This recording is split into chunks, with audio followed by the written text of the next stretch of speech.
ಆತ್ಮೀಯ H16 news ಅರ್ಥಾತ್ ಸೀತಾರಾಮ್ ನ್ಯೂಸದ ವೀಕ್ಷಕರೇ, ನಾನು ನಿಮ್ಮವ ಎಂ ಆಯುಧ ಮಲ್ಲಪ್ಪ ಜೊತೆ ಅವರು.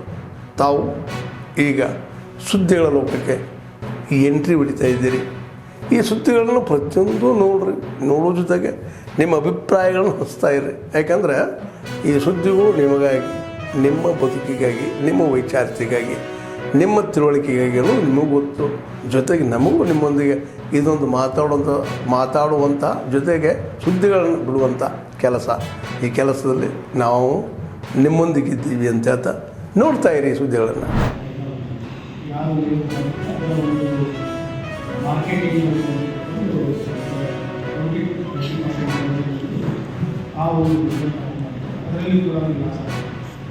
ನಂತರ ಬಾಂಬೆಯಿಂದ ಈ ಸೆಕೆಂಡ್ ಹ್ಯಾಂಡ್ ಕಾರ್ಯವನ್ನು ಮಾರಾಟವಾಗುವುದು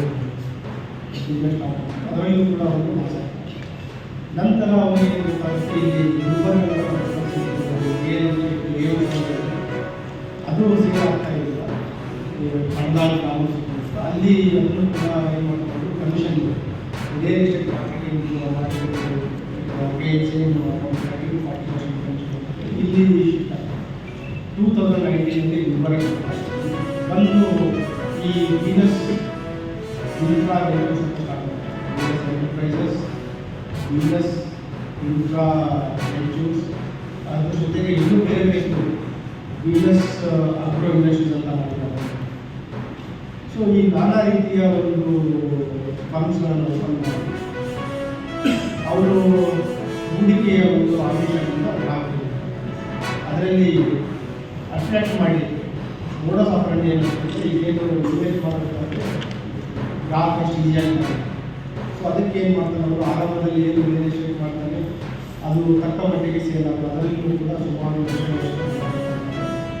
ನಂತರ ಒಂದು ಐಡಿಯಾ ಮಾಡಿದ್ರೆ ಈ ಆನ್ಲೈನ್ ಟ್ರೇಡಿಂಗ್ ಇನ್ವೆಸ್ಟ್ಮೆಂಟ್ ಮಾಡೋದ್ರಿಂದ nearly 15 to 20% per month returns.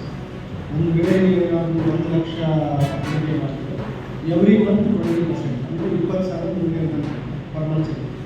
5 ತಿಂಗಳಲ್ಲಿ ನೀವು ಇನ್ವೆಸ್ಟ್ ಮಾಡಿ ದುಡ್ಡು ಬರುತ್ತೆ ಮತ್ತು ಡಬಲ್ ಅಮೌಂಟ್ ಆಗುತ್ತೆ. ಆ ರೀತಿ ಇನ್ವೆಸ್ಟ್ಮೆಂಟ್ ಸುಮಾರು ಜನ ನಾವು ಆರಂಭದಲ್ಲಿ ಏನು 50 ಜನ ಇರ್ಬೋದು ಅಥವಾ 100 ಜನ ಇರ್ಬೋದು ಅಂತ ಇಲ್ಲಿ ನಮ್ಮ ಈಗ ಇವರ ಡಿಫ್ರೆಂಟ್ ಸ್ಕೀಮ್ಸ್ ಇದೆ. ನಮ್ಮ ಆನ್ಲೈನ್ ಇನ್ವೆಸ್ಟ್ಮೆಂಟ್ ಇದೆ, ಅದ್ರ ಜೊತೆಗೆ 6 ಮಂತ್ ಸ್ಕೀಮ್ ಅಂತ 8 month investment scheme, 1 month investment scheme, ಎಲ್ಲದಕ್ಕೂ same percentage 15 to 20% per month.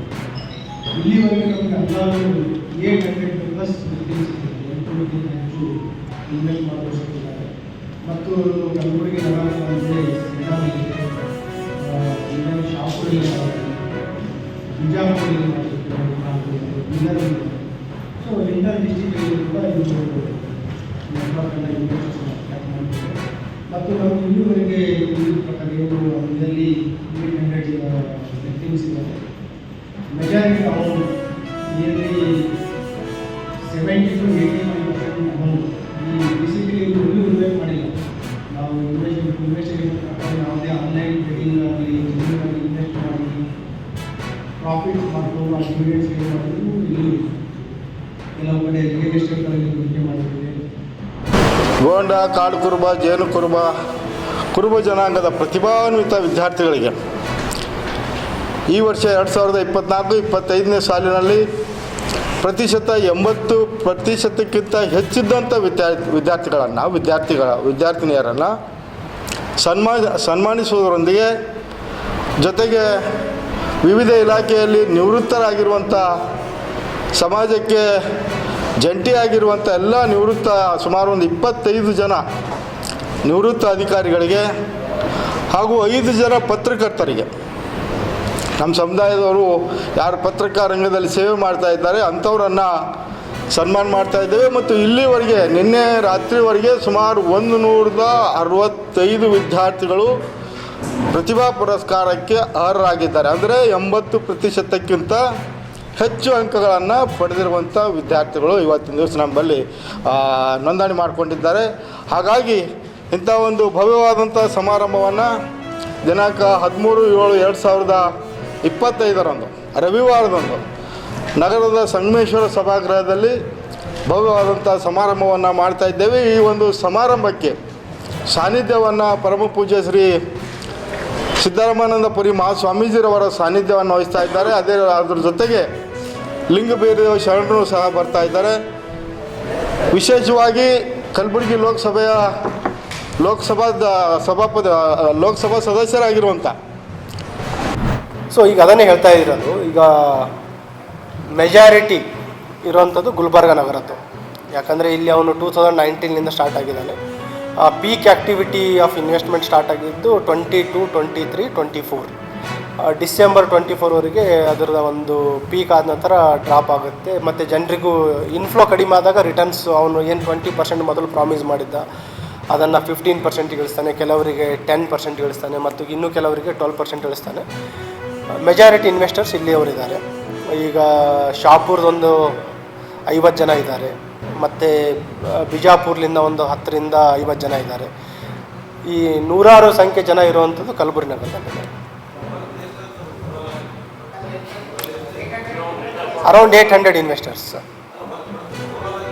18 to 20 crores. ಇದರಲ್ಲಿ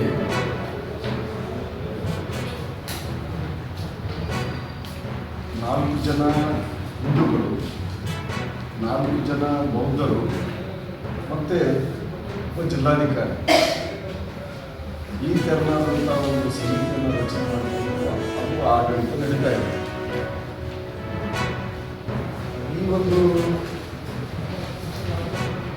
ಬುದ್ಧ ವಿಹಾರ ಸಂಪೂರ್ಣ ಬೌದ್ಧರ ವಶಕ್ಕೆ ಬರಬೇಕು ಅಂತೇಳಿ ಏನು ಅನಾಗರಿಕ ದಮ್ಮಪಾಲ್ ಅಂತಕ್ಕಂಥವರು ಹೋರಾಟವನ್ನು ಮಾಡ್ತಾಯಿದ್ರು. ಅದಾದ ನಂತರ ಒಂದೇ ಸುರೇಶ ಅವರು ಕೂಡ ಹೋರಾಟ ಮಾಡ್ತಾಯಿದ್ದರು. ಈಗ ಡಾಕ್ಟರ್ ಆಕಾಶ್ ಲಾಮಾ ಅಂತಕ್ಕಂಥವರು ಆಲ್ ಇಂಡಿಯಾ ಬುದ್ಧಿಸ್ಟ್. ಆತ್ಮೀಯರೇ, ಎಲ್ಲ ಸುದ್ದಿಗಳನ್ನು ನೋಡಿದ್ರಲ್ಲ, ಏನು ಅನಿಸ್ತು ನಿಮಗೆ? ಇದರಲ್ಲೇ ನಿಮ್ಗೆ ಲೈಕ್ ಆಗಿರ್ಬೋದು, ಡಿಸ್ಲೈಕು ಆಗಿರ್ಬೋದು, ಕಾಮೆಂಟ್ ಬೇಡಪ್ಪ ಅಂತೂ ಅನಿಸಿರ್ಬೋದು, ಕಾಮೆಂಟ್ ಮಾಡಬೇಕಪ್ಪ ಅನಿಸಿರ್ಬೋದು, ಶೇರ್ ಮಾಡಬಾರ್ದಪ್ಪ ಅನಿಸಿರ್ಬೋದು, ಅದು ಮಾಡಬೇಕು ಅನಿಸಿರ್ಬೋದು.